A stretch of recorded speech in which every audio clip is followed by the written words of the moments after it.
The Shadow's edge. Larry Yang തിരക്കഥ എഴുതി സംവിധാനം ചെയ്ത് ജാക്കി ചാൻ നായകനായിട്ട് വന്ന ഈ ആക്ഷൻ ത്രില്ലർ സിനിമയെ കുറിച്ചാണ് ഇന്ന്.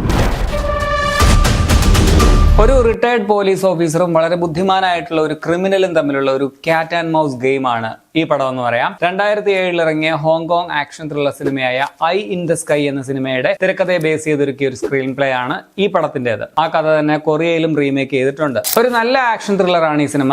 വളരെ ഫാസ്റ്റ് പേസിൽ എൻഗേജിംഗ് ആയിട്ട് തന്നെ പറഞ്ഞു പോകുന്ന ഒരു പടമാണ്. പടം തുടങ്ങുമ്പോഴുള്ള ആദ്യത്തെ ഒരു 20 മിനിറ്റ് വില്ലന്മാരുടെ ഒരു സംഭവമുണ്ട്. അത് കിടുവാണ്. അതെന്താ കാര്യം എന്നുള്ളത് നിങ്ങൾ കണ്ടു തന്നെ അറിയുക. അതുപോലെ തന്നെ ഇവരുടെ ഒരു പോലീസ് ഫോഴ്സിന്റെ ആണെങ്കിലും വില്ലന്മാരുടെ ആണെങ്കിലും ചില ട്രിക്കുകളൊക്കെ ഭയങ്കര രസമാണ്. കിടിലൻ ആക്ഷൻ സീനുകൾ തന്നെയാണ് പടത്തിന്റെ മെയിൻ പോസിറ്റീവ്. അത്യാവശ്യം നല്ല വയലൻസും പടത്തിലുണ്ട്. കഥയിൽ ഇമോഷൻസിന് നല്ല രീതിയിൽ തന്നെ പ്രാധാന്യം കൊടുക്കുന്നുമുണ്ട്. ജാക്കി ചാന്റെ തന്നെ പോലീസ് സ്റ്റോറി സിനിമകളുടെ ഒക്കെ ഒരു സ്വഭാവമുള്ള ഒരു സിനിമയാണിതെന്നും പറയാം. ആ ഒരു വൈബ് ഒക്കെ നൽകുന്നുണ്ടായിരുന്നു. ഈ പെർഫോമൻസ് പറയുകയാണെങ്കിൽ ജാക്കി ചാൻ ഈ പ്രായത്തിലും ആ ഒരു പഴയ ചടുലമായിട്ടുള്ള സ്റ്റൈലിൽ തന്നെ ആക്ഷൻ രംഗങ്ങൾ എന്ത് കിടുവായിട്ടാണ് ചെയ്തിട്ടുള്ളത് എന്നുള്ളത് നമ്മളെ അത്ഭുതപ്പെടുത്തും. 71ാമത്തെ വയസ്സിലും പുള്ളി ഇത്രയും പൊളിയായിട്ട് സ്റ്റണ്ട് ചെയ്യുന്ന കണ്ടാൽ ആർക്കായാലും രോമാഞ്ചം തോന്നുകയും ചെയ്യും. അതുപോലെ തന്നെ എടുത്തു പറയേണ്ടത് ഇതിലെ വില്ലൻ ക്യാരക്ടറാണ്. ടോണി ലിയോങ് അവതരിപ്പിച്ച ഇതിലെ വില്ലൻ ഭയങ്കര സ്ട്രോങ് ആയിരുന്നു.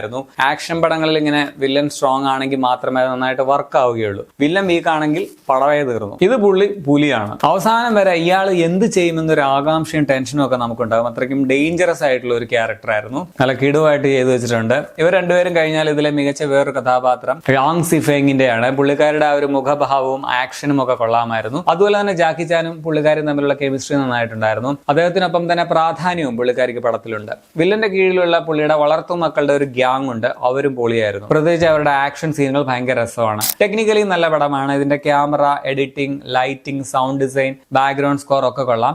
ആക്ഷൻ കൊറിയോഗ്രഫി തന്നെയാണ് എടുത്തു പറയേണ്ടത്. കളർ ടോണും മികച്ചതാണ്. പടത്തിന്റെ പ്രൊഡക്ഷൻ ഡിസൈനും കൊള്ളാം. പടം 2 മണിക്കൂർ 18 മിനിറ്റ് ലെങ്ത് ഒക്കെ ഉള്ളൂ എങ്കിലും സബ് ടൈറ്റിൽ കുറച്ച് പണിയാണ്. എന്ന് വെച്ചാൽ ഇവർ ഈ ഭാഷയിൽ 2 വാക്കുള്ള ഒരു സെന്റൻസ് ആണ് എങ്കിൽ അത് പറയുമ്പോൾ അതിന്റെ ഇംഗ്ലീഷ് സബ് ടൈറ്റിൽ ആ ഒരു വാചകം ഒരു പാരഗ്രാഫ് വേണം. സോ നമ്മൾ ഇത് ഇടയ്ക്ക് പോസ് ചെയ്ത് സബ് ടൈറ്റിലൊക്കെ വായിച്ച് മനസ്സിലാക്കി എടുക്കാനായിട്ട് കുറച്ച് ടൈം എടുക്കും. സോ ഈ പടം 2 മണിക്കൂർ 18 മിനിറ്റേ ഉള്ളെങ്കിലും കണ്ടുവരുമ്പോൾ കുറെ കൂടെ ടൈം എടുക്കും എന്ന് ചുരുക്കം. ഈ പടമൊക്കെ തിയേറ്ററിൽ പോയി കണ്ട പകുതി ആൾക്കാർക്കും മിക്ക ഡയലോഗുകളും മിസ്സായിട്ടുണ്ടാവും ചുരുക്കം. അത് മാത്രമല്ല സിനിമയുടെ ലെങ്തും കുറച്ച് കൂടുതലായിട്ട് തന്നെ ഫീൽ ചെയ്തു. ഇടയ്ക്ക് വെച്ച് പലയിടത്തും പടം നിർത്താവുന്ന ഒരു കഥയായിട്ട് തോന്നി. എങ്കിലും ചിലയിടങ്ങളിൽ പിന്നെയും നീട്ടി പോയതുപോലെ ഫീൽ ചെയ്തു. എങ്കിലും പടം അങ്ങനെ ഭയങ്കരമായിട്ട് മുഷിപ്പിക്കത്തൊന്നുമില്ല. എൻഗേജിംഗ് ആയിട്ട് തന്നെയാണ് അവിടെയും പോകുന്നത്. സോ ആകമൊത്തം ടോട്ടലിൽ ഒരു നല്ല സോളിഡ് ആക്ഷൻ ത്രില്ലറാണ് the Shadow's Edge. Action cinema പ്രേമികൾക്ക് ഈ പടം നന്നായിട്ട് ഇഷ്ടപ്പെടുമെന്നാണ് ഞാൻ വിചാരിക്കുന്നത്. പടം ഇപ്പോൾ ഡീറ്റെയിലി അവൈലബിൾ ആണ്. മെയിൻ പ്ലാറ്റ്ഫോമിലൊന്നും ഇന്ത്യയിൽ നിലവിൽ വന്നിട്ടില്ല. പക്ഷേ നിങ്ങൾക്ക് ഇന്റർനെറ്റിന്റെ ശക്തി ഉപയോഗിച്ച് കാണാൻ പറ്റും. 2 മണിക്കൂർ 17 മിനിറ്റ് ആണ് സിനിമയുടെ റൺ ടൈം.